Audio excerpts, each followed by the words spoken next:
আসসালামু আলাইকুম। আলহামদুলিল্লাহ আপনারা সবাই ভালো আছেন। যে যেখান থেকে দেখছেন সবাই সুস্থ আছেন। তো দেখেন আমি কিন্তু পাট ক্ষেতের ভিতরেই আছি বসে বা দাঁড়ায়ে। তো আপনাদের আজকে পাট চাষ নিয়ে সম্পূর্ণ ভিডিও জুড়ে আলোচনা করার চেষ্টা করব। তো প্রথমত আসি আমি জমি আরকি প্রস্তুতের ক্ষেত্রে। তো আপনারা যারা পাট লাগান বা বপন করেন তো সেক্ষেত্রে দেখা যাচ্ছে পাট আপনারা ২ রকমভাবে করা যায়। কিছু অঞ্চলে বা কিছু এলাকায় দেখা যাচ্ছে যে আপনারা বীজতলা তৈরি করে তারপর হচ্ছে যে আপনারা পাটের চারা বানানোর পরে সেই চারাগুলো হচ্ছে আর কি মাঠে বপন করে সারি আকারে। আর কিছু অঞ্চলে দেখা যাচ্ছে আপনারা চাষ দিয়ে আর কি বীজ ছিটা খেতেই আর কি বপন করে দেয়। তো আমি হচ্ছে আর কি আপনাদের জমি তৈরির যে বিষয়টা সেটা হচ্ছে আপনারা জমি তৈরি দিবেন হচ্ছে ১ম এ দুটো চাষ দিবেন। চাষ দেওয়ার পরে আপনারা যে সার দিবেন সেটার পরিমাণটা আমি আপনাদের ভিডিওর মাধ্যমে বলে দিচ্ছি। তো আমি যেটা বলতেছি এটা হচ্ছে ১ শতকে আপনারা কতটুকু ব্যবহার করবেন। তো ১ শতকে আপনারা ইউরিয়া সার যেটা এটা হচ্ছে আপনার নিবেন ৪০০ গ্রাম, টিএসপি যেটা এটা নিবেন ২০০ গ্রাম আর এমওপি বা পটাশ যেটা এটা নিবেন হচ্ছে আপনারা ১৫০ গ্রাম করে প্রতি শতকে।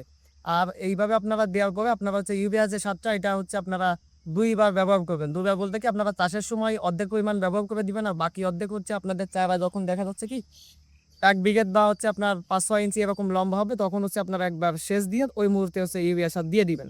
এই একই হারে যেভাবে বলছি আপনারা ৪০০ গ্রাম হচ্ছে প্রতি শতকে এইভাবে আপনারা দিয়ে দিবেন। আর বাদবাকি যে বিষয়টা সেটা হচ্ছে যে আপনারা সেচ কয়বার দিবেন। তো সেক্ষেত্রে দেখা যাচ্ছে আপনাদের পাটের মানে সম্পূর্ণ বয়সকাল হচ্ছে আপনার ১০০ দিনের মতো। তো সেক্ষেত্রে দেখা যাচ্ছে আপনারা এখানে ২ থেকে ৩ বার আপনাদের সেচ দেওয়ার প্রয়োজন হয়। তো আপনারা অনেকেই দেখা যাচ্ছে অনেকে একটা বিষয় নিয়ে খুব চিন্তিত থাকেন যে আপনাদের পাটে হচ্ছে দেখা যায় পোকা লেগে যায়। তো দেখেন এইখানেও কিন্তু পোকা লাগছিল। দেখেন আপনাদের যদি দেখাই, এই দেখেন পাটের কিন্তু পাতা মাঝে খেয়ে ফেলছে। তো এক্ষেত্রে আপনারা ভালো মানের যেকোনো কীটনাশক ব্যবহার করলে আপনারা এই সমস্যা থেকে আরকি সমাধান বা পরিত্রাণ পেতে পারেন। তো এটার পাশাপাশি হচ্ছে আপনারা সেচ দিবেন।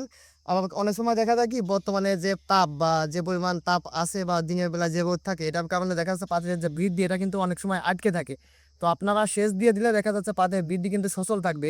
কিছু ক্ষেত্রে দেখা যাচ্ছে পাট আপনারা বপন করার পরেও অনেকদিন পর্যন্ত কোনো বৃদ্ধি হয় না বা স্বাভাবিক মতো যেভাবে আর কি বৃদ্ধি হওয়ার কথা সেরকম হয় না। তো আপনারা সেক্ষেত্রে পানি সেচ দিয়ে দিলে এই জিনিসটা থেকে আপনারা বেশ ভালো একটা সমাধান পাবেন। আরেকটা বিষয় হচ্ছে যে আপনারা এটা নিড়ানি দিবেন। নিড়ানি বিষয়টা হচ্ছে যে আপনাদের পাট যখন বপন করা হয়ে যাবে, পাটের বয়স যখন ৪০ থেকে ৪৫ দিন হবে বা আপনার বুক সমান হয়ে যাবে তখন হচ্ছে আপনারা নিড়ানি দিয়ে একটু ফাঁকা করে দিবেন। তো আপনারা এই জিনিসটা করলে কি হবে আপনাদের পাটের ক্ষেতের ভিতরে আর কি রোদ যাবে যার কারণে হচ্ছে আপনাদের পাটের গায়ে মোটা হবে বা আপনাদের পাটের ফলন যেটা সেটা কিন্তু বেশ ভালো পরিমাণে হবে।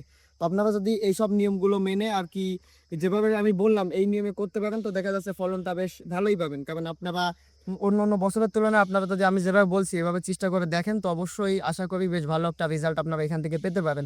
তো অবশ্যই আপনারা চেষ্টা করে দেখতে পারেন। আজকে এই পর্যন্তই। সবাই ভালো থাকবেন, সুস্থ থাকবেন। আসসালামু আলাইকুম।